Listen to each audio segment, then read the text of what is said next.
Good evening, everybody, and welcome to another edition of the Sports Exchange. My name is Scott Morgan, Route the Motor City Mad Mouth, and glad to be joined by Steve Balestrieri. We do this every Wednesday. Good evening, Steve.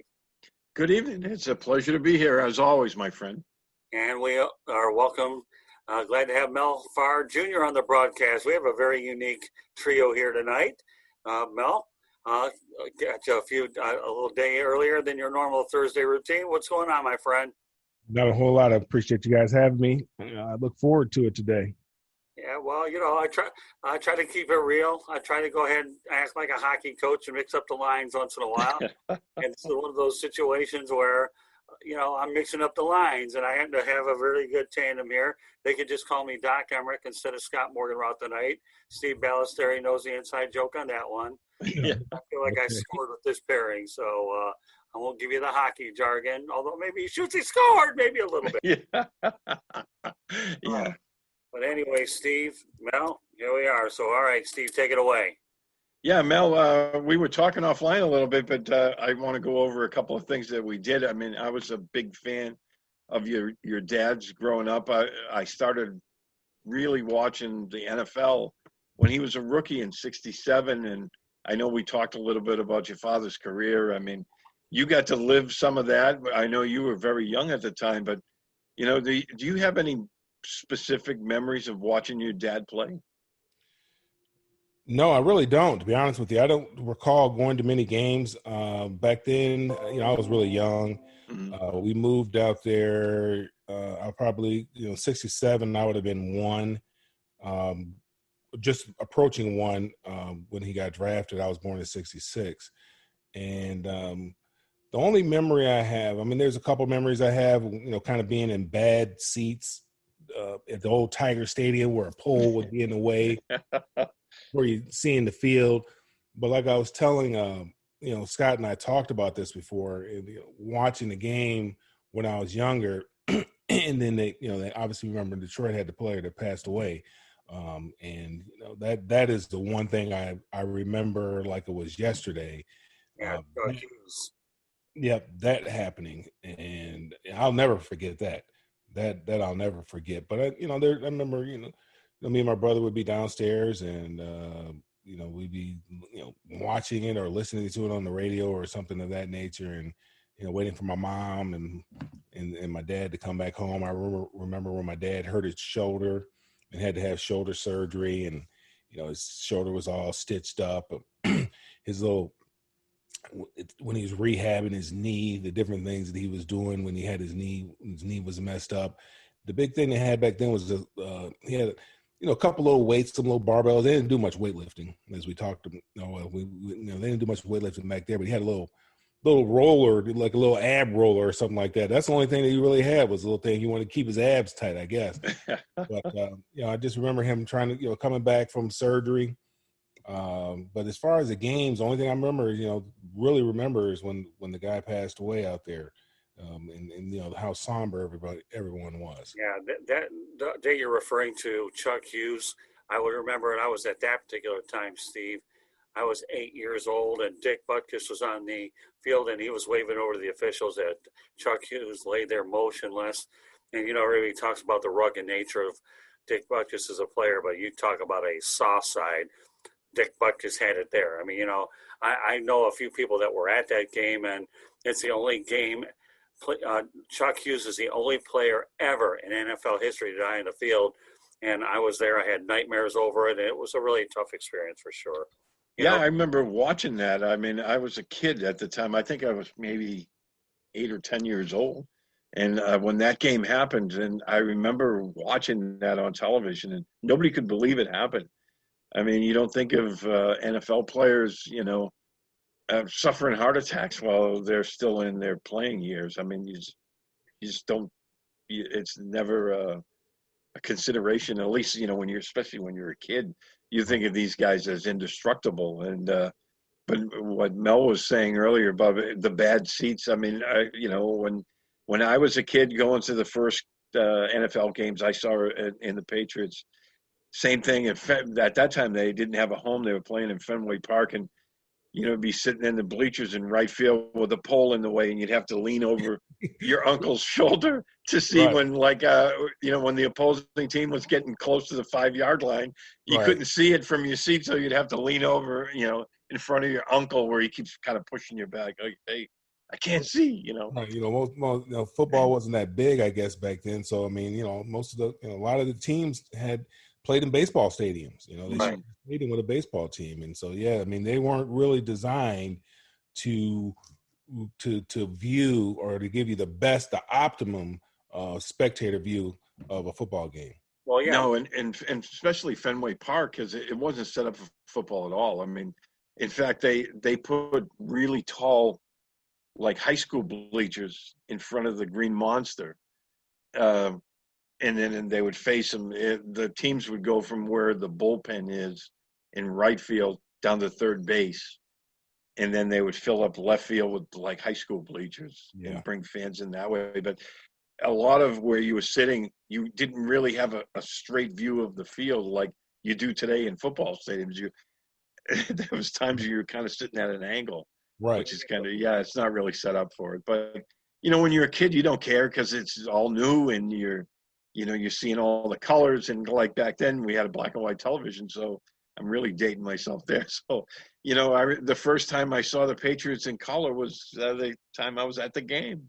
Right. You never see the other teams, and seeing the Oakland Raiders with the silver and black, and the Patriots had the red jerseys back then. It was, it was pretty cool. But with your dad, I know, and we didn't talk about this offline, but I know your dad suffered from CTE in his later life. Was he one of the players that donated his brain to the research going on with that? Well, that's how you find out. And it wasn't that he did it. He didn't really. We didn't see any him suffering or any symptoms of it per se. We just assumed, based on the equipment that he used, that old suspension helmet, which is not very much. There's no padding in that whatsoever. None. That there's just no way that playing the game the way the game was played back then.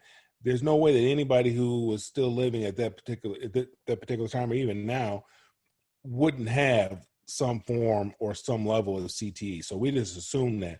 So just wanted to know, and obviously wanted to contribute to the research. So that was something that somebody had asked us about it.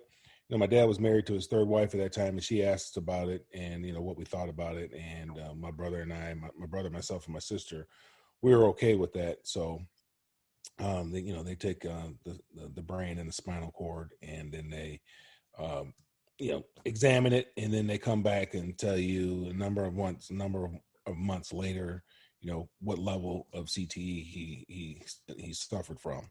So I think he was level 3, if I'm not mistaken. That's what I remember reading when he passed away, that he was a level 3, which is, well, did he never exhibit any symptoms though? No, you never exhibit any symptoms, but you kind of look back and you remember things and decisions and things like that, and you wonder, did that affect some of his decisions that he made later on in life and business? That's the only thing that we look at. He wasn't like he didn't have any mood swings or anything like that. My dad had a very good memory as far as remembering people. It was unbelievable. I remember after he retired, there was I think it was an advertisement when he started his own. Was it Ford? Yep. Ford business. Yep. Where he was wearing the cape. That's right. And, because I remember. I mean, he was one of the players I grew up watching. So when I saw those ads at the time, I thought that was really cool with the cape. But so I mean, he parlayed his football career into the automobile business, not because Bill Ford or the Fords did anything for him. He just saw an opportunity there. He started. He started working at Ford Motor Company in the off season. Well, first he went back to school and got his degree. Went to UD, finished up his degree. Then he went to start working at Ford Motor Company in the off season because he wanted to learn the retail automobile business. And then once he decided that he had enough playing football, they were going to trade him to the Houston to the Houston Oilers, and it was a guaranteed contract, I want to say, for about $100,000, which was a lot of money back then. And he just said, forget it. It's going to take everything that he saved up at that time, which is like $1,500 shy of $50,000, and put it all into a Ford store that had been bankrupt 3 times. And, he parlayed that into becoming the largest African-American business in the United States, which I think that was back in 1997, 98, something like that. He was named the largest African-American business at that particular time. So he did pretty good. Did pretty good for himself. Yeah. No, I know the CTE thing was, obviously a big thing with you as well, because didn't you volunteer to donate your brain as well? Yes, I did. Yeah, I did. Because the only way right now that you can find out is post-mortem, obviously. There's no way you can do all kind of testing and things of that nature to try to determine the level of, what your level is while you're still alive. But I mean, you have to go through testing, but we're finding out now that there's been some bias associated with the test, that that African-American players were deemed to be, I guess you could say, less smart. So they start lower than the white counterparts on the grading system. So you'd have to show severe impairment in order to qualify for the benefits under the agreement that the Players Association came up with the NFL. So right now there's some litigation going on with the validity of that whole settlement right now, because there's racial bias in the settlement. I never knew that. That's the first I've heard of that. That's shocking, actually. Yeah, but a couple guys just filed suit probably 2 to 3 months ago, and I can't remember their names right now. I had to look it up, but I can't remember their names. But they're a couple well-known guys that you would know of. Najee Davenport, if I'm not mistaken, is one of them. And there's another guy that filed suit claiming that there's bias in the testing. And the NFL knew about it. Now, when you were growing up, we talked earlier, when you were in high school, you got to play at the Silverdome, but then you went to UCLA to get out of the cold weather. What was it like playing for Terry Donahue and obviously playing alongside Troy Aikman? Well, it was great. UCLA was always kind of a dream. I was born in California. My grandparents were out there in California. My uncle, who played 13 years in the NFL, he lived out there. So we always enjoyed being around my uncle. He didn't have any boys. He had 3 daughters. And so he loved being around his nephews and playing football in the house and all that kind of stuff. So going to UCLA was always a dream of mine, to be out there in the West Coast. Obviously, every kid wants to, be like their dad. And obviously that's something that I wanted to do too. But, UCLA is a great university. Met a lot of great people there. Coach Donahue and the coaches there, the coaching staff that he had there at that particular time were doing a great job of recruiting some of the best players all across the country. And, I couldn't have been happier with my time and my decision, number one, to go to UCLA and my time being there. And obviously, having the opportunity to play with some great guys. My freshman year, Steve Bono was a quarterback there. He ended up having some pretty productive years with, played with San Francisco, also had some productive years with Pittsburgh. And then, of course, playing with Troy. Troy throws a great ball, great guy, just a great athlete. And, having the opportunity to play with him was great. Plus some of the other guys I played with, Ken Norton Jr., Flipper Anderson, just a bunch of guys. I mean, the year I came out, we had 10 guys drafted into the NFL. And then that's just because, the kind of talent that we were able to attract back then. As players, when you're there, you recruit other guys. You have the opportunity to host the other players, and you wanted the best players to come because we all wanted to compete at a high level. And ultimately, we wanted to win a national championship, and we didn't we never had the opportunity to win one. I did have an opportunity to win to play in the Rose Bowl and win the Rose Bowl, and that was a tremendous thrill. That's something I always dreamed of doing when I was young, watching UCLA on TV. Wanted to have the opportunity to play in the Rose Bowl. Missed out on that second opportunity, and the only reason why, and I say the single reason why I didn't go to 2 Rose Bowls, because of Rodney Peete. Rodney Peete was a heck of a quarterback back there at USC, and he kept me from playing in my second Super Bowl. Second Rose Bowl, and that would have been against Michigan State that year. Mm. And Michigan State was actually, when my dad first asked me what school I wanted to go to, and he said it was going to be my decision, Michigan State was actually my first choice, because I didn't want to really go away from. I wanted to go to UCLA, but I really didn't want to go away from home.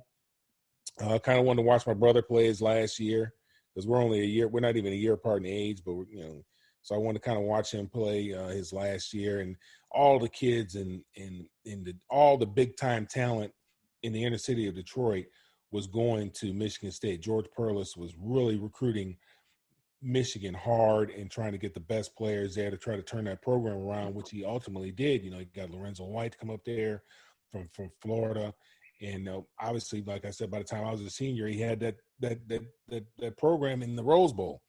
But so it would have been nice to play Michigan State in the Rose Bowl, because I knew a lot of those guys on that team. Yeah, and you got to play with your brother later on. Yeah.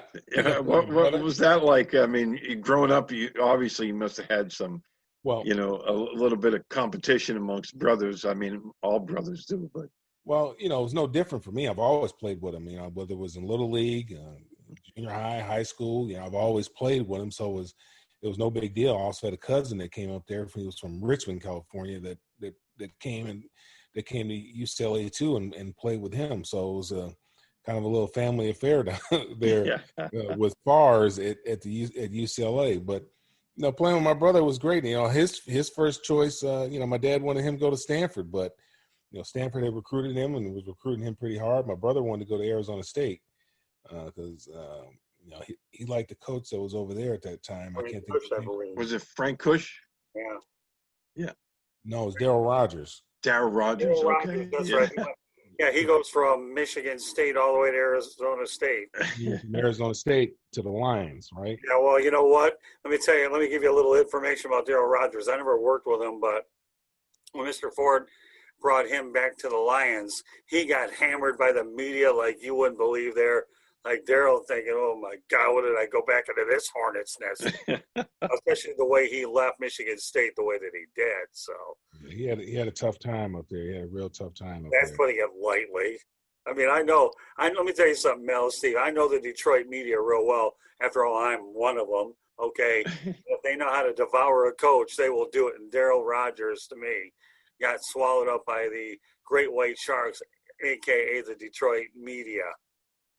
Detroit Lions media. In fact, during the interview process, what they'll do is a lot of the PR guys will let the coaches know these guys are tough. We haven't won in a long time, so they could be hard on you. Rogers, when you leave Michigan State to go to Arizona State, and then you come back to the Lions, holy moly, how do you spell ugly in 52 point? Because that's what really Rogers. Oh yeah. Yeah, he told my brother he'd be there all 4 years for him, and then he left. Yeah. But my brother never went there. But I mean, that was his pitch. I'll be here for you all 4 years, and he ended up leaving. Yeah, that was an ugly situation for sure. But, the Boston media is like that with the Red Sox. Are they? Oh my! It's like they always say that the Red Sox have 18 players and 55,000 managers. It starts with the media, and they hammer the Red Sox managers on everything. Now, we've been kind of immune to that with the Patriots the last 20 years with Bill Belichick, but now this year, because they've lost a couple of games, the media wants to start hammering on him now. The news up there has Bill lost his fastball. I mean, one off year in 20 years, and they're already calling for his scalp.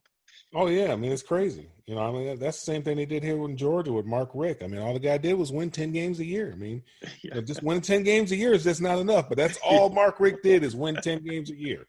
Yeah, but I mean that's not enough. I remember covering a game, the Sun Bowl, when Michigan State took on USC over at the Sun Bowl, and I got to know George Perlis well. He's a really super nice guy, and that game overshadowed the actual Rose Bowl itself because you had Michigan State against USC there, and that place was full over at the Sun Bowl. So I enjoyed being a part of it. I was actually on a mission to hit the rest of the 48 continental states, so I took a trip so off the wall or the remaining states I hadn't hit. My dad says, you can stop this anytime you want. No, I was going to start it all over again. But that just so happens that Michigan State took on USC in El Paso. It was pretty neat. So good stuff. Keep going, Steve. Hey, we talked earlier how the game of football's changed, and from the time your dad played, obviously that was a real different era. But even when you played to today, I mean, the game has changed quite a bit, hasn't it? And everything about it has changed. I wanted to ask you about, when you got drafted by the Denver Broncos back in, what was it, 89? 88. It was 88, yeah. And I mean, what was that? I know that today the draft is a lot different, but what was it like back then going through that whole draft process? It was exciting. Obviously, I was hurt my senior year, so I was really kind of obviously disappointed with where I got drafted. I had pulled my hamstring, and I was kind of dealing with a nagging hamstring that whole year. And then me and my buddy of mine, Gaston Green, we were practicing the 40-yard dash the day before we were leaving to go to the combine, and ended up tweaking my hamstring again after it started feeling good. So I wasn't able to perform the 40-yard dash at the combine, but I was able to do pretty much everything else. I did the jumping, I did the bench press, I did 225, I did that 28 times. So coming to get drafted by the Broncos, the only time I remember the Broncos, even somebody being around from the Broncos, was the day that I did run the 40-yard dash, which was like a couple days before the draft. I had them contact the league to let them know I was going to run the 40-yard dash. And I remember this guy being out there, didn't know who he was from, but once I got drafted by the Broncos, I found out he was from the Broncos. So going out to Denver was nice. They had just lost in the Super Bowl, and obviously they had John Elway there. They had a guy that my dad got to go to UCLA, a guy by the name of Larry Lee that was playing the offensive line. It's kind of like a big brother for me. The three amigos with Vance Johnson, Mark Jackson, and Ricky Nattiel, the wide receivers. Oh yeah, they got free Taco Bell whenever they wanted it. They used to just drive up to Taco Bell. They get whatever they wanted from Taco Bell. And Gerald Wilhite and Mecklenburg was on that team. Mecklenburg was there, and wasn't Steve Atwater still there? What? Nope. He wasn't there. Dennis Smith was there. Okay. But when I got to Denver, man, we had this weight coach that was he was a powerlifting fanatic, and so he really loved me because I could, I'd go in there, I'd do a squat, and I'd go all the way down, well past parallel, and he just loved that. We didn't do any bench press because he said there's only one kind of person that makes a living on their back, and that's not us. We're not. So we didn't do no bench press, but clean and jerks and snatches and front squats, back squats, did all that kind of stuff. I think I was the second strongest guy on the team to Carl Mecklenburg. He was the strongest guy on the team, and I was the second strongest guy on the team. I was built like a brick shit house back then. I mean, I was 218 pounds and probably had about 3% body fat. It was just ridiculous, the kind of stuff that we were doing. Back then, we used to have to pull a sled, and with these weights on the back, and you have to run 40-yard dashes with the sled. Well, the veteran guys knew to get out there early when there was still some dew on the grass, because the sleds would slide easier. Well, the rookies, we had to go out there later after the dew was already off the ground, and it's much more difficult to pull that sled when the ground is dry versus when it was wet. Well, I remember, Denver, my body going through changes because of the thin air. But I had some good times in Denver, and obviously, there's some great players. One thing I remember, that's the year that Tony Dorsett got traded there. And I'm looking at this guy. I'm like, man, Antonio Dorset's a little guy. He's like 5'10", 188 pounds. Right. I'm like, this guy here was raising all that sand. I couldn't believe it because, I wore his number like in junior high school. Like, thought I was Antonio Dorset. And I just couldn't believe how little he was. In my first year in getting drafted, that's when you could bring as many guys to camp as you wanted. So we had 150 guys in camp. Wow. There might have been 10 tailbacks deep. We had, I don't know if you remember a guy named Joe Dudek. Remember? They're talking about Joe Dudek for the Heisman, and he was on the cover of Sports Illustrated. What the heck? Why not Dudek? Something like that. I had him for the Heisman Trophy. I think he came out the year before me. And he was there. I mean, we had running backs for days. And back then you hit. And camp was 6 weeks. And, you did 2 days. There wasn't, you did pads in the morning and you did pads in the evening. And you hit. And then you hit all day long. That's one of the ways that they kind of weed you out. That if you didn't like contact, they're cutting people every day. When you walked in to go to get something to eat, they had people there. And if you walked by and they didn't say your name, you were safe. If they called your name, that means you're going home. Mm. Well, it's funny how you say that, Mel, because I was covering the Miami Dolphins at the time, back in the '80s with Don Shula.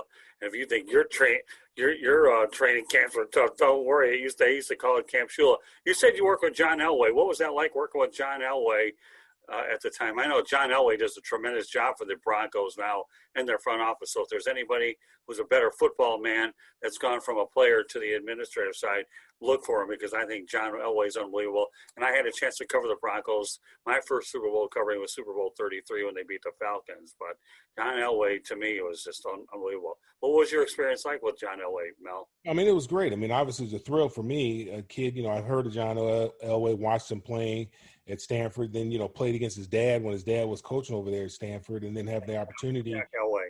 Yep, and had the opportunity to play with John. He threw the ball hard. There's no question about that.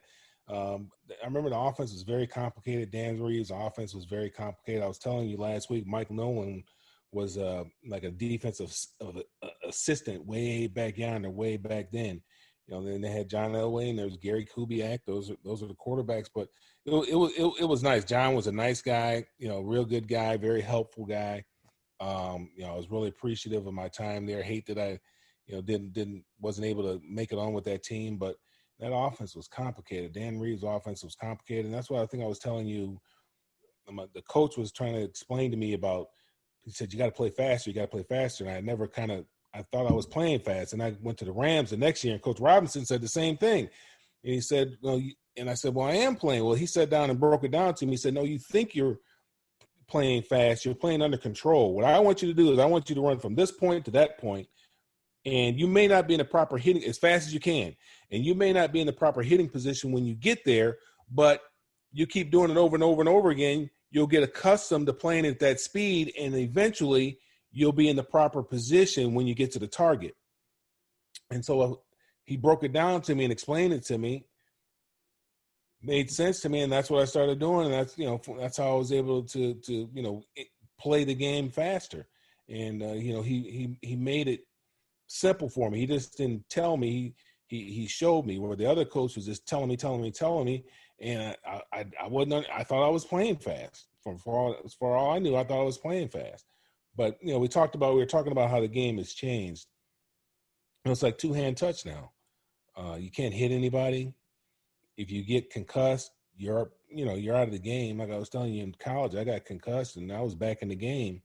The next go around, and I got knocked out on the opening kickoff and against the University of Miami. And then I was back in. Once the fog settles, and you can answer where you are and what day it is and all those kind of questions, and you're back out there and playing now. You go into the concussion protocol, you got to jump through all kind of hoops just to get back out there in the game.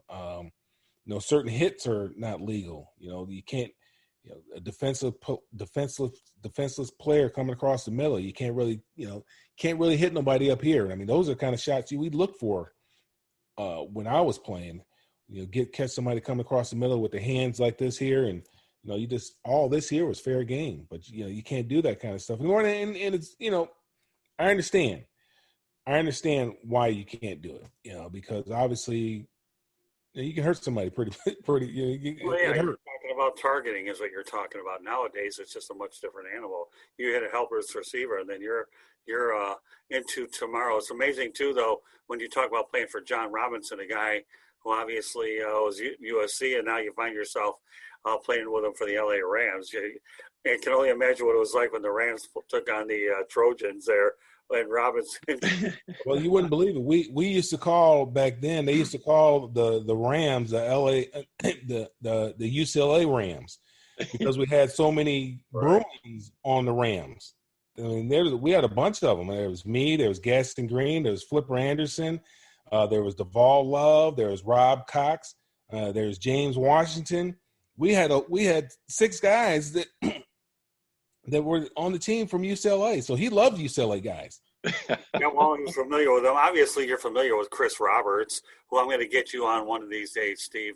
With him, Chris Roberts is a play-by-play guy, and of course, everybody knows about Wayne Cook, right, Mel? Wayne Cook, I think former quarterback for UCLA. Yes. Yeah, I remember I had him on a broadcast too. So don't worry, Balestrieri, I got plenty more lined up for you pal down the road. Yeah, because when you talk about the obviously training camp back then, but the linebackers were bigger back then when you played. Nowadays the guys they're more athletic. Obviously, they're faster, but they're a lot smaller. I mean, back then linebackers were all like 250 or bigger. I mean, he had guys like I want to say the Denver. I think they had Ricky Hundley, and man, he was huge. Or he may not have played for Denver, but I remember Ricky Hundley, and man, he was huge. I mean, he went about 280. Mm-hmm. Yeah, I mean, I remember the first time when I was with the Rams and Keith Browner, he was an outside linebacker. He was all legs. He had to be about 6'5", 6'6", 250. And I hit him with everything I had. I promise you. Didn't move him. I mean, he had legs up to his armpits, first of all. Then his arms were down to the ground. His hands would touch the ground while he's standing up. Just one of the biggest men I've ever seen in my life. I hit him with everything I had and didn't move him. Yeah, linebackers were huge back then. Wilbur Marshall, but Pittsburgh always had some guys, Levon Kirkland and stuff. They always had some big inside linebackers that they make it tough for you.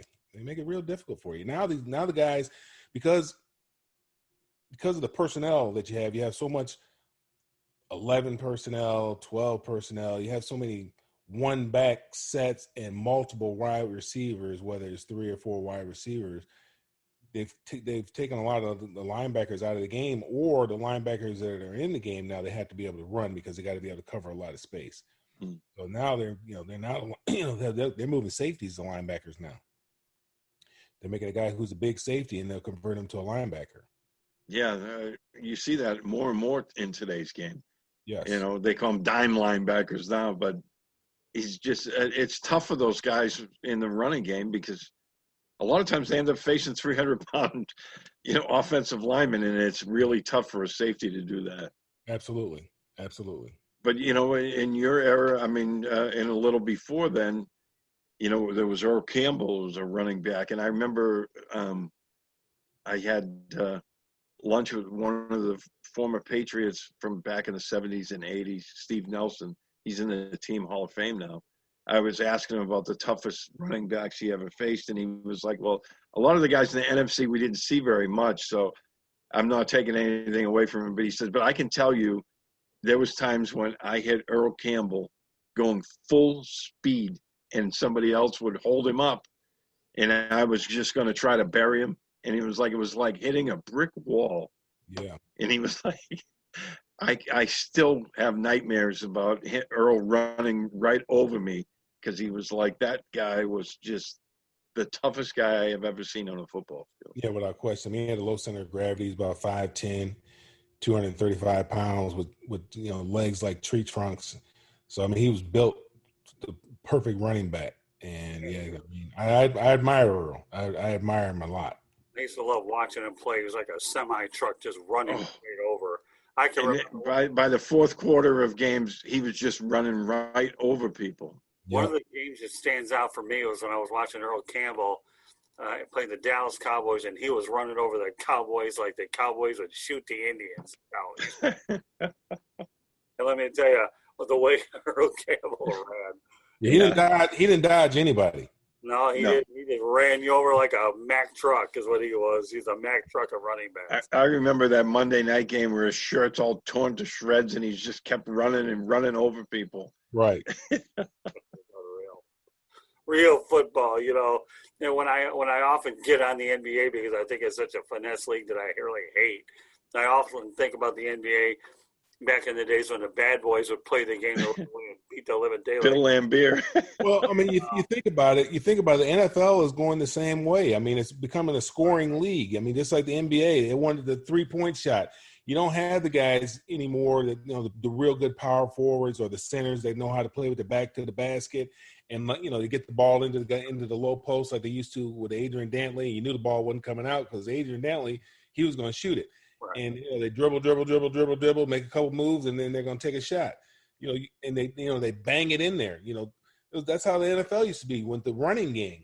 Right. You know, if you had a running back, you used to run that running back, and that's how you'd win the game. I mean, the running back was the premier position back then. Back in the, you know, in the 80s, late 70s, 80s, early 90s, the running back was the premier position. And all of a sudden it changed. The quarterback became the premier position. And then the wide receivers, all of a sudden, they're the guys making all the money. And now running back is just an afterthought. You know, you think you can get one off the scrap heap. Well, that's true. You want to talk about having a little phonetics lesson, okay? We'll talk about finesse, okay, spell with an F, and then physical, spell with a P, okay? Physical, because that's the way I really characterize how the NBA, how much I love covering it during the Bad Boys era versus the jump shot league that you have now versus how the NFL is, where every passing record. I remember Dan Marino's record of 60,000 was unbreakable. Now you can do that in your sleep with all the difference in the rules. And that's what you guys have been illustrating the whole broadcast, is how much different the game has really changed for sure. You know, but I don't know. It is, I mean, that's what we have to work with nowadays. And, you know, nowadays, I remember the 2 and 3 day practices. Let me tell you, and every coach ran them hard. Nowadays, you're like, can you imagine what these coaches would think with COVID-19? You have virtual meetings. Oh my God, they would rather gag on their tongues. No, the crazy thing is, I remember going to UCLA, and you'd had designated. You know, we had periods, and I can't remember how many periods we had. Practices were consisted of periods. I think practice might have been 14, 15 periods or something like that. But in between the period, you had designated water breaks. I mean, where you get watered up. And I couldn't, you know, in high school, you had that big old igloo cooler up there that had the hose water in it that was mixed with grass and dirt. You may have had some ice in it, maybe not. But if you went and got some water, you were out of shape. There was something wrong. I mean, nobody would go get water. No. You just couldn't do it. It was just out there. You know, every now and then you get a water break. But if you just waltzed over there on your own to get some water, and, you know, it got hot in Detroit in the summer times up there. You know, I couldn't believe it. I'm like, what? You have designated water breaks? I mean, they're making you get hydrated? I could not believe it. Yeah, same thing in the military. Now they make you carry 2 canteens and then, like, training to be a Green Beret. And when you finish a run, you'd have to dump them all out to show that you didn't drink any water. So what's the sense of carrying? Right. Nowadays, it's much different. Now the guys going through the training, I mean, now it's like you said, it's designated, okay, push the water because you don't want guys cramping up or becoming a heat casualty. But yeah, back then it was like, yeah, you'd have to hold out your canteen, dump it out, make sure that it was full. So Mel, let's go over this. Obviously, you followed in your dad's footsteps as a football player. Mel Farr Jr. is what everybody knows in Metro Detroit, and then you followed in as a football player, then in the auto dealership. Why don't you go ahead and talk about what it was like to follow him in not one but 2 occupations, both, you know, because you worked in the auto business for a while, as well as on the football field. Father, son, Mel Farr Sr., Mel Farr Jr., football player / auto. Yeah, I was talking to my high school coach probably a couple months ago during this whole COVID thing, and I told him I never wanted to play offense. I never wanted to play running back. That's that's something I never wanted to do. He said, "Oh, well, you're such a great running back." Well, I really didn't have a choice because you wouldn't really let me play the position I wanted to play. But coach, I was a killer as a defense, as a linebacker. When I was on JV my sophomore year, I begged the coaches to let me play defense. I told them, man, let me play nose guard. It didn't matter. Just let me play somewhere on defense.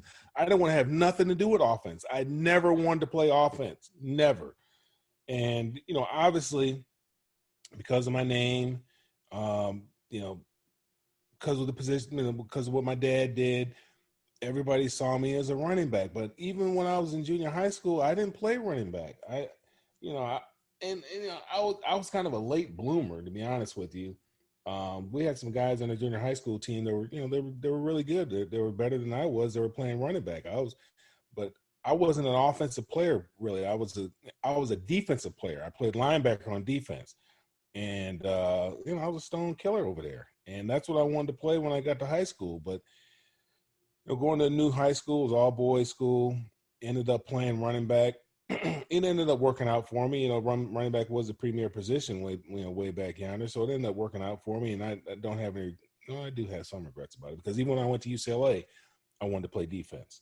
And I was going to transfer after my freshman year. I was going to go back to Michigan State. And so the guy who recruited me, his name was Bill Reese. And we were at the All-Star game up in East Lansing. My brother was playing the All-Star game. And he came to me and said, "Hey, man, I got good news and I got bad news." And he said, "Well, which one do you want first?" I said, "Well, give me the good news." He said, "Well, the good news is all the coaches voted to move you to defense." I said, "Well, fantastic. Well, I mean, what can be the bad news then?" The bad news is Coach Donahue vetoed it. You got to be kidding me. I'm going to be stuck on defense. I mean, that's how badly I was trying to get on defense. When I came to UCLA as a freshman, they recruited me as an athlete. That's how they recruited me. I said, okay, I might get a chance to get on defense now. I think we had 5 or 6 guys that came in that year at running back. Now, we had Gaston Green, who, depending on what publication you looked at, he was number 1 or number 2 back in the country that particular year. It was either him or Ryan Knight, who ended up going to USC. That was the number 1 back in the country.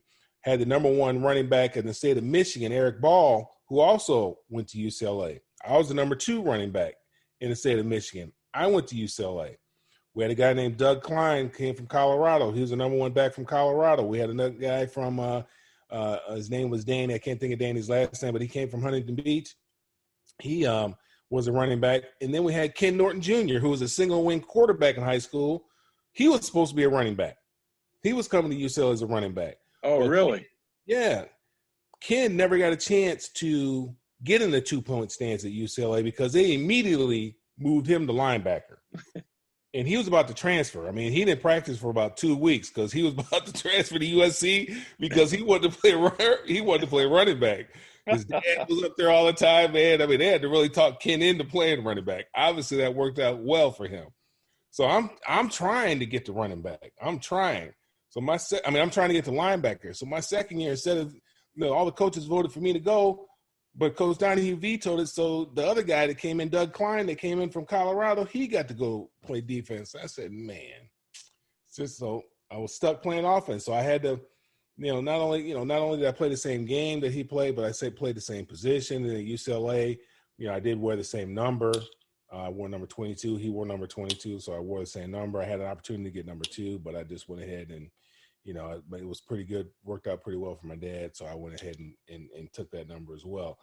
Then obviously in the business, I used to always say, Bo Jackson used to say that football was his hobby. I used to always say football was my hobby too, because I knew I had something to fall back onto. My dad had built something that he wanted his sons to go into, and he wanted his sons to eventually take it over.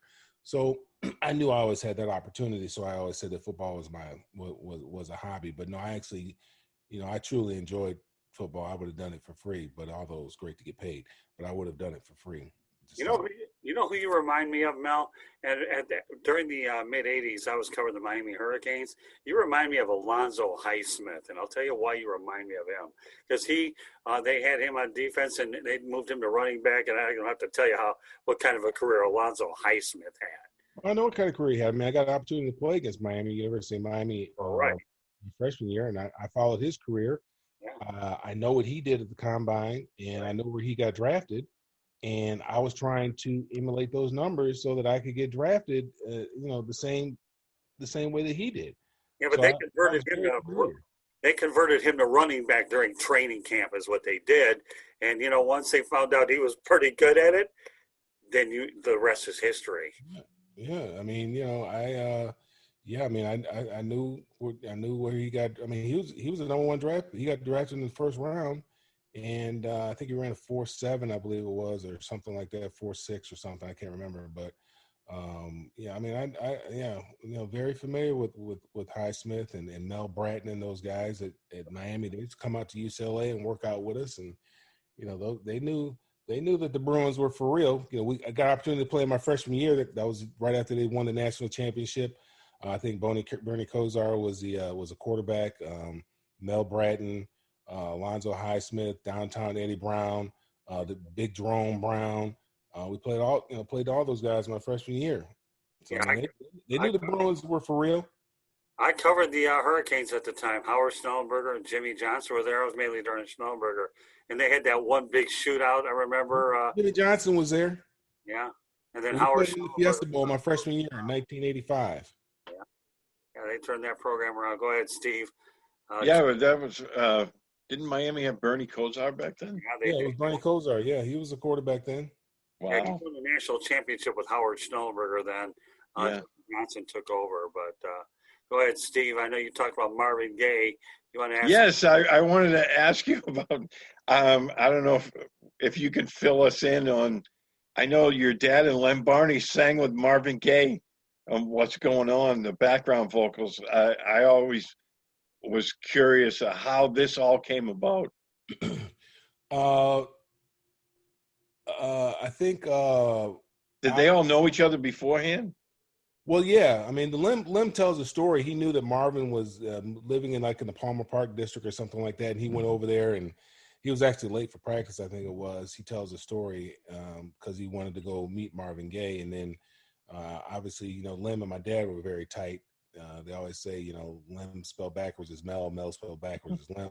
So they're extremely tight back then. And so my dad met him, and Marvin wanted to play football. Marvin wanted to be a football player.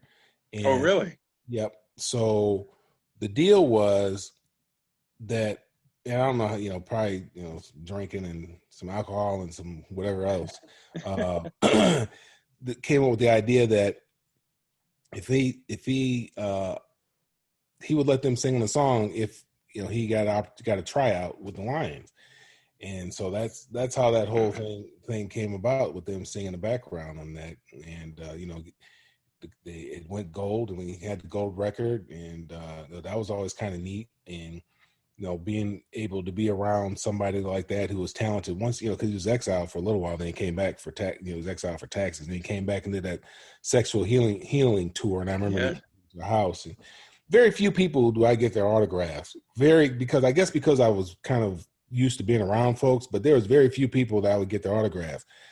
He was one, and Bubba Smith was the other, because you see Bubba Smith on those would see him on those commercials all the time, light beer commercials. Yeah. I always liked Bubba Smith, and then Marvin Gaye was always one of my favorite entertainers for whatever reason. I just love Marvin Gaye, and so that's how it came about, because he wanted an opportunity. He wanted to play football, and he got his opportunity to try out, and they sang background on the record, and obviously the record went gold, and each one of them got a gold record. That's awesome. Yeah. So Bubba, is he exactly like he's always portrayed in the commercials and you see him in the movies? He was always big guy, big happy guy. They all came from the same area in Beaumont, Texas. Bubba is from Beaumont, Texas, so they grew up together. My dad and Bubba, they all grew up together. his dad, Bubba's dad, coached at the rival high school in Beaumont, Texas. I can't think of the name of the high school but yeah, they're all from that same area. So they knew each other from a long time ago. And Bubba went up to Michigan State and had a very, very, very good career there. And they met my dad. They got opportunity to play one another in the Rose Bowl. And obviously UCLA came out on top then. That's when Michigan State was a very good football team. I think they were ranked number 1 in the country at that particular time. But UCLA ended up beating them. But yeah, it was always Bubba was a real nice guy.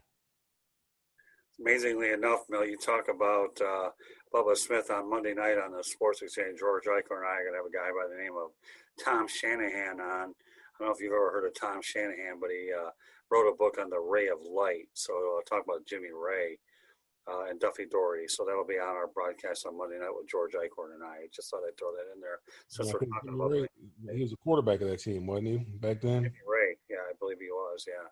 I met Tom Shanahan through the National Sports Media Association, and it's pretty neat. And I'll be having him on Monday night here. So just thought I'd throw that out there. So yeah, that's awesome. Yep, that's good. What else do you want to add, Steve? Well, I don't want to monopolize everything. I mean, go right ahead and. No, I'm enjoying it. I enjoy the camaraderie. I've been talking Mel's ear off for over an hour here, so. Yeah, when we were talking about beanies and all that stuff, prior to Okay, you know what? This is a conversation amongst 3 people that have an awful lot of football in them. Well, I mean, I grew up in that era. I mean, obviously, you have a different perspective. You played in it, but that was. It was a great era, I think, for a kid, like the time your dad was playing to watch and get interested in the NFL. Like we said earlier, it was a different game back then. Yeah. And it was just, I don't know. I look back on that time. I enjoyed those games more than I really do today. Today it's a job because, we write about it, we cover it. And I still love the game. Don't get me wrong, but it's a different game. Yeah, it's a different game. I mean, you look at it from the offensive standpoint, what they do offensively. Nobody wants the NFL doesn't want a game that's 10-7. They don't like that game. Now that Super Bowl, there was a low scoring Super Bowl that one year. That was a good Super Bowl to me. I enjoyed it. There was some real hard hitting going on. Right. I mean, it was real. A lot of, you could see that the players were real kind of tense, kind of felt the pressure and the magnitude of the moment. But that was a great defensive struggle. I mean, every possession counted. Every third down conversion was huge. Every time you didn't convert, that was huge. That game was a good game. Well, the NFL doesn't want those games. They want high-scoring games. You look at it now, I don't know how defenses are able to keep up now with so much stuff going on in the backfield that they're allowed to do. All the wide receivers that you have now. You've gotten, you can't play a really basic 3-4 defense anymore, or even a 4-3. Because one of those linebackers has to come out now because everything's sub packages. Just one, might have to have 2. So you're not playing nickel, you're playing dime packages most of the day because there's so many wide receivers out there because the game has become such a passing oriented game now. Now I like, the 3 yards in a cloud of dust. I like the old, as Chris Berman would say, the old Norris division. The games that you used to have back there in the old Norris division back in the day. When you're playing outside in Chicago, in Green Bay, those are real games, man. You found out, they separated the men from the boys without question. You separated the men from the boys. Yeah, I mean, listen, Mel. I mean, I told you, I don't mind. And by the way, Steve, I don't have a problem deferring every once in a while. It shows like this, I don't lose my voice. And Mel, after all this time working with me, I wouldn't lose my voice anyways, right, Mel, after all this time. But I have zero problem deferring once in a while. But get back to your point about the NFC Norris. covering the Lions against the Vikings, the Packers, and the Bears. That's smash mouth black and blue football. I don't care what anybody says.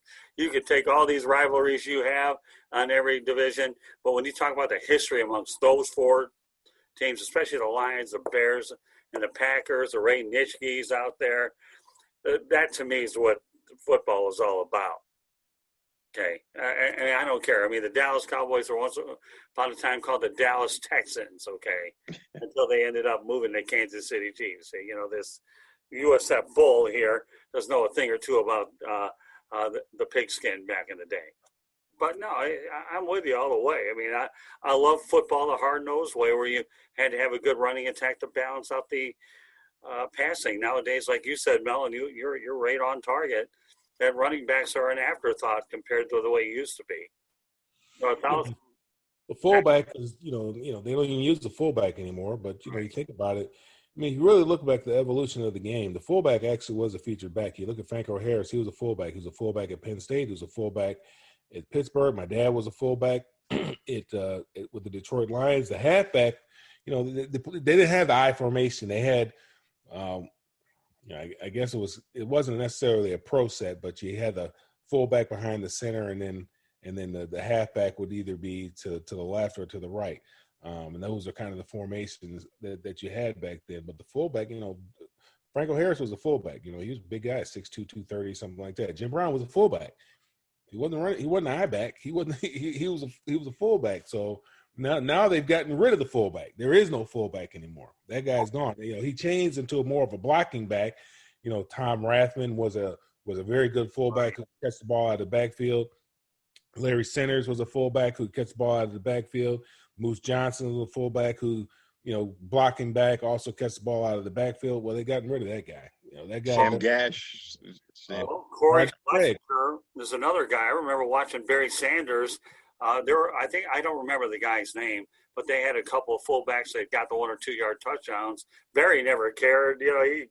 Stats never mattered to him. There was no shortage of trips to the end zone with Barry, but the Lions would have a lead fullback that would get that 1 or 2 yard touchdown. Corey Schlesinger is a guy that Mel, you've heard of Kurt David, right? You remember him? Kurt David. Yeah. You gotta help me. Pardon me? I said, you got to help me. Well, Kurt David, we had him on the broadcast with George Eichhorn and I, and he knew your dad real well back in the day. And he has a show called The Glory Days, is what he did back in Detroit. So we had him on the broadcast, and he talked about your dad's career, spoke very highly of it, as everybody that does talk about your dad, and it was unbelievable. Well, we talk about the fact that you're right. The fullback doesn't exist anymore. But back in the day, you'd have a fullback, a lead blocker. At times, they would go ahead and score that 1 or 2 yard touchdown because they didn't bowl you right over. Where guys like Barry did everything he could. So you're right. The game has evolved a lot of different changes throughout the years. Back in the day, from when you played it to where we're at now, for sure. So it's a more wide open game. More sideline. They use a lot. Look at a team like Kansas City. I mean, they're going to run you. They're going to run you from sideline to sideline and from end zone to end zone, or goal line to goal line. They're going to make you cover the entire field. They might have Mahomes roll out to the left and throw the ball all the way to the right, but it won't go anywhere vertically. It'll just be a horizontal pass, but you still got to cover all that field. Oh yeah. And they have guys who just absolutely fly on that offense. Absolutely. Like a bunch of players out in pastures is looking for a wide open space is all it really is. That's it. Well, it was the Chiefs too. If one of those guys catches the ball in space, a lot of times you can just hang it up because they're going to go to the house. Yeah, they make one guy miss, it's over. Mm-hmm. Called yards after the catch. Yeah. Yep. Yards after the catch. That old football terminology that us writers use an awful lot, right, Steve, when we're writing our stories? Yeah, yak. Everyone wants to know how much yak did they have today? Right. It's like, how many yards? Well, few people realize that baseball's a sport filled with millions of stats. We all know that baseball's all numbers, but now football's starting to catch up. But yards is one thing. Yards after the catch. yeah. Like quality start, 5 innings versus just a plain old stupid start. Go figure. I mean, what Yeah. happened to the guys that used to go, 7, 8, 9 innings? Want to go 7 and 8, 9 innings. Now they're just trying to get the guy to go 5 innings, man. I can't believe that. That's why my grandson, I'm trying to get him, 2038. That'll be the year the draft. I'm trying, if I can stretch him out to 6'4", the left-hander, I can get him working once every 3 or 4 days. All he's got to go is 5 innings. And, back, at that in 2038, that's probably 50 to 75 million a year. 2038. I can only imagine. I don't know if I'll ever be alive to see your grandson playing ball, but you know what? Maybe TBD, as we always say. But what a great. Hopefully so. Hopefully so. I mean, let's think positive about this deal, right? Yeah, well, you know what? I do. But right now, 2038 after 2020 seems like a real big stretch. 2021 is looking good right about now, isn't it? Doesn't it? Oh, yeah. This has been a rough year, I think, all the way around for everybody. Unfortunately, my youngest daughter's got COVID now, so yeah, it's been rough, boy. I tell you. I mean, she's all fine. She's asymptomatic and everything like that, fortunately. But my oldest daughter's had it. My brother-in-law's had it. Now my youngest daughter's got it. So, eventually, if you're moving around, you're probably going to get it. I mean, I'm pretty much a homebody. I'm a hermit. I isolate myself from everybody. When I go out, it's in and out. I don't congregate with a whole bunch of folks. I don't associate with a whole lot of folks. So, I mean, I'm doing my best because I don't want to deal with it. I don't want to find out how I'm going to handle it. I'd just rather not get it. Well, amazingly enough, I have my man cave here, number one. I did go to a Jacksonville Jaguars Lions game, as you guys know. I've gone to a couple FAU games, supposed to go to one on Saturday against Western Kentucky, providing there's no COVID outbreaks. And where I guess I might be challenged a little bit probably will be when I cover IMSA over at the 12 Hours of Sebring. And I'll be out there for a couple days on Friday and Saturday. But again, I know to mask up. The PR guys already told me what I'm in for.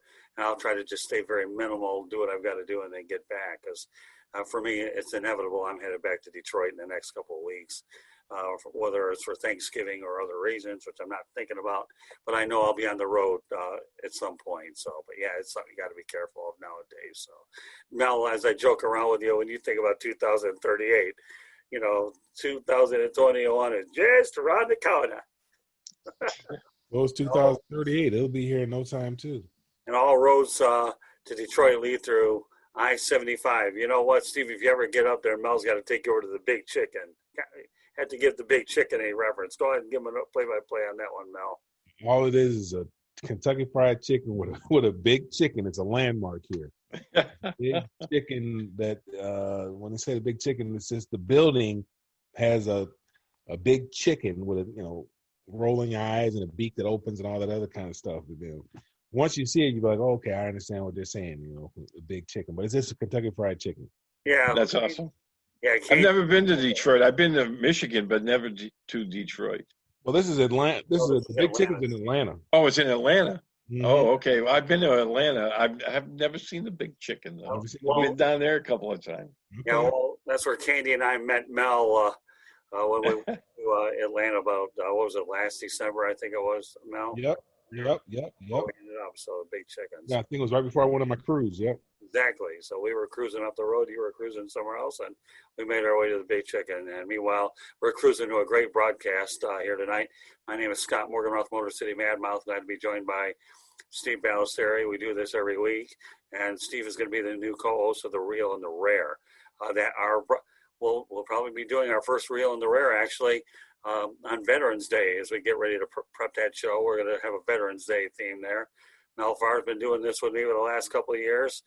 We started on WI Network, and he came with me and joined us on our own mothership as well. So glad to have you guys both on tonight. Certainly looking forward to bringing you guys back. Next time we do this, we'll be talking hard, heavy-duty football, maybe a few predictions. We'll see how it all plays out, but I'm definitely looking forward to having you guys back on again. So, Steve, any closing thoughts that you want to ask Mel at all? No, I just want to thank him. Mel, I really appreciate getting to talk to you tonight. It was a little bit for myself, trip down memory lane, some of the memories I had growing up, getting to talk about your dad and watching him play on never seen him play in person, but on TV. But it was a pleasure, my friend. Thank you. The pleasure's all mine. It's nice to have somebody who's a little long in the tooth like myself who can Yeah. appreciate those days, the glory days of the NFL that's made the NFL what it is today. You know, if it hadn't been for those guys laying the foundation and doing what they did, you know, these guys wouldn't have the opportunity that they have in front of them right now. So it's nice to have somebody that can really appreciate that. Yes, and it's not a little long in the tooth; it's a lot long in the tooth. You know what? Anytime you have an opportunity to talk about the good old days, I think you really need to do it. You know, and I think this was a great opportunity for all three of us to be able to congregate tonight and do exactly what I had planned to do. So, you know, you can say I'm the quarterback of this broadcast. I have a great running back in Mel Farr Jr. I have a great wide receiver in Steve Balestrieri. Don't get any better than that, except my other half, who's my fullback to make sure everything goes up there properly. So she does the dirty work here. So, all right, Steve, why don't you let everybody know how they can get a hold of you, and then Mel Farr will do the same. And then everybody will follow that thing called a grocery list of how to get a hold of all of us. And by the way, Mel, just so you know, I came in contact with Steve here on Twitter. Yeah. Is that right? Oh, yeah. Yeah, we found each other on Twitter, and I guess the rest, as they say, is history. Yeah. Yeah, but you can find me on Twitter at SteveB7SFG. I write for PatsFans.com. I also do a podcast for them called Patriots 4th and 2. And I write for a military-themed website called SoftRep.com, covering military affairs and, you know, foreign affairs. There's plenty going on just besides our own election. There's a lot going on in the world that we try to keep abreast of. So anyone who's interested in that, you can always find me on there as well. And of course, Steve is stuck with me at least once or twice a week here on this broadcast. Not stuck with, you're stuck with me, but. Okay. Well, that's okay. Wait till we get to Culver's, pal. If all my friends keep dropping like flies, we may be out to Southwest Florida sooner than you think. But Hey, anytime, my friend. You know, my wife and I, we've experienced Culver's now, and we're big fans, so we like it there. That's okay. All right, Mel, take it away, my running back. Let Steve know all the admirable things you do. Well, I mean, you can catch me on social media at Mel Farr Jr. That's LinkedIn, Twitter, Facebook, Instagram. My email is melfarjr@gmail.com. And then to check out what we do for the youth here locally in Atlanta and also in Georgia, you can check out our website at melfar.org. You know, the thing that we do, Steve, what he's talking about is we hold camps, and we're not reinventing the wheel. We're partnering with a guy who's an exceptional man, a great man of God named Phil Camp, who's a high school coach in Houston, Texas. Came up with an idea. All started out with one kid, man. He had one kid, a great kid, who he wanted to help get to college. The kid had no way to obviously pay for college, but he was a good kid, and he wanted to continue playing football but received no offers. So he came up with this camp where it's always going to be free to the kids and it's always free to the colleges. They come in, and kids who didn't receive a Division I scholarship get an opportunity to showcase their skills in front of Division II, Division III, and NAIA schools. It's one day, and we have about 25 schools that come in. We'll have here in Atlanta, we have close to 200 kids that come out, and they get offers right there on the spot. And this camp is done. We do a camp here in Georgia and also one in Detroit, but they have them where they're done in Carolina, they're done in Houston, they're done in Miami, and my coach Donahue, does one in California. So the one that's done in Charlotte is a teammate of mine from UCLA as well. He puts on that camp. So that's the little thing that we do for the youth. We aren't doing anything. We aren't reinventing the wheel. Just saw something that was great by a great man of God and what he was doing for some inner city youth in Houston, Texas. And we thought it'd be something that we could duplicate not only here, but also in Detroit. Oh, that's awesome. I'm going to check that out as soon as we're done here. Sounds good. Well, let me give you every way to get a hold of us, every which way but loose, that is, anyways. On Twitter, Steve Balestrieri. Follow me. You can find me find us at Tribune South. That's the @ Tribune South. Facebook and Instagram, South Florida Tribune, YouTube channel, South Florida Tribune. I'll give you 6 reasons why it is a good reason to subscribe to it. We have the Sports Exchange, No Limits, 108 Stitches Baseball Talk, The Real and the Rare, Fantasy Football, and the South Florida Tribune podcast. We have a lot of different ways that you can go ahead and have a variety of entertainment. All it takes is one subscribe button. You have access to 6 shows. Our website is www.southfloridatribune.com. We have the Motor City Monitor, where we do have a lot of information from Metro Detroit area sports and scene, because I grew up in that area. I certainly like to talk about it. We also have our affiliates columns, where the media distribution partners send us material. We have our contributors' writings, for which we have our columnists. And most of all, we have all of our broadcasts on there as well, under the WSAN drop-down. Our email address is southfloridatribune@gmail.com. You can find me on LinkedIn, Scott Morganroth. And, of course, if you want to hear the audio version of the broadcast, you can do so at Apple Podcasts, Spreaker, Spotify, iHeartRadio, Google Podcasts, wherever you get your podcasts. If I talk too fast, tell me something I haven't heard before, and I'll say it again, okay? Apple Podcasts, Spreaker, Spotify, iHeartRadio, Google Podcasts, wherever you get your podcasts. So, Steve, why don't you give everybody the COVID message, since you're probably much better at it than I am, and then and I'll go ahead and wrap her up.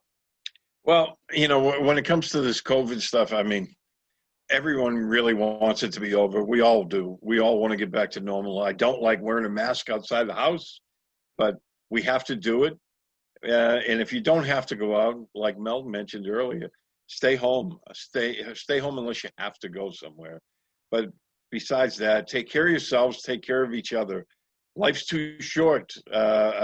Unfortunately, we're reminded of this all too often every day, and especially as we get older. Our numbers get thinner and thinner, so it's no joke, folks.